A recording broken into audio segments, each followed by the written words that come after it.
Hi friends, it's Miss Adelia. I'm going to read you a story that I loved when I was a little girl. It's the story of Ferdinand by Munro Leaf, and the drawings are by Robert Lawson.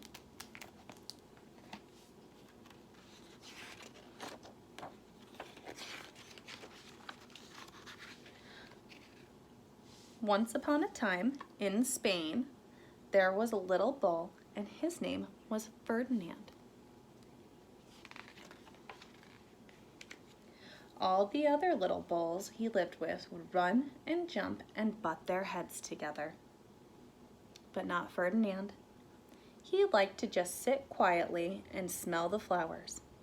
He had a favorite spot out in the pasture under a cork tree. It was his favorite tree, and he would sit in its shade all day and smell the flowers. Sometimes his mother, who was a cow, would worry about him. She was afraid he would be lonesome all by himself. "Why don't you run and play with the other little bulls and skip and butt your head?" she would say. But Ferdinand would shake his head. "I like it better here, where I can sit just quietly and smell the flowers."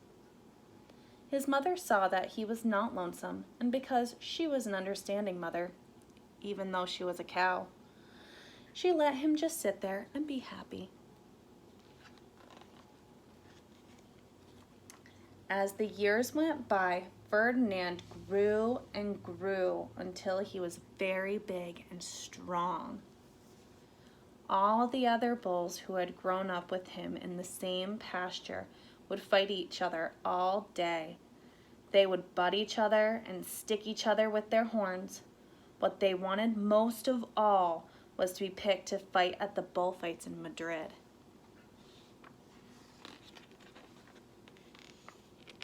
But not Ferdinand. He still liked to sit just quietly under the cork tree and smell the flowers.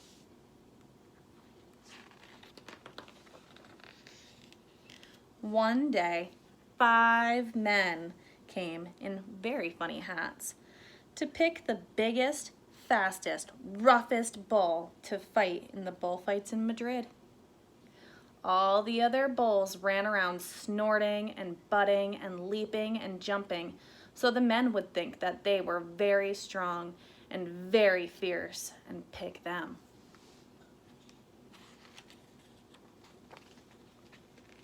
Ferdinand knew that they wouldn't pick him, and he didn't care.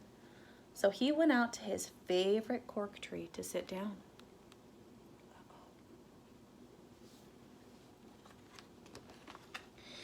He didn't look where he was sitting, and instead of sitting on the nice, cool grass in the shade, he sat on a bumblebee.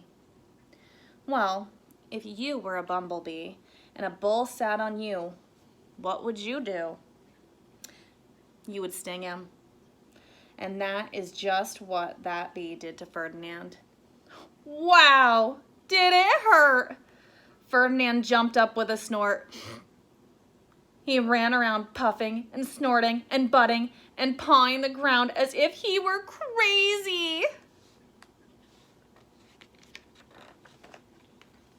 The 5 men saw him and they all shouted with joy. Here was the largest and fiercest bull of all, just the one for the bullfights in Madrid. So they took him away for the bullfight day in a cart. Oh, there goes Ferdinand. What a day it was! Flags were flying, bands were playing, and all the lovely ladies had flowers in their hair. They had a parade into the bull ring. First came the banderilleros with the long, sharp pins with the ribbons on them to stick in the bull and make him mad. Next came the picadores, who rode skinny horses, and they had long spears to stick in the bull and make him madder. Then came the matador, the proudest of all. He thought he was very handsome and bowed to the ladies. He had a red cape and sword and was supposed to stick the bull last of all.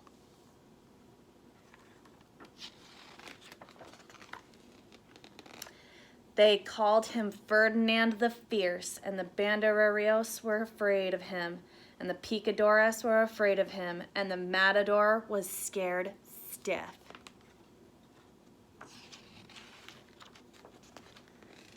Ferdinand ran to the middle of the ring, and everyone shouted and clapped, because they thought he was going to fight fiercely and butt and snort and stick his horns around. But not Ferdinand. When he got to the middle of the ring, he saw the flowers in all the lovely ladies' hair, and he just sat down quietly and smelled.